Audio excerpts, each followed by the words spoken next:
الحقيقة أنا تعرفت على المركز من خلال دعاية في اليوتيوب.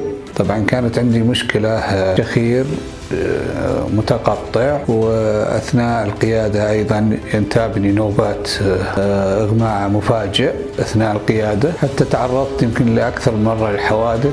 تواصلت مع الدكتور ووصلت العيادة وعمل لي برنامج متكامل، خاصة برنامج ليزر لرفع سقف الحلق. حصلت تحسن كبير جدا، الإغماءات خفت معاي، الشخير خف كذلك.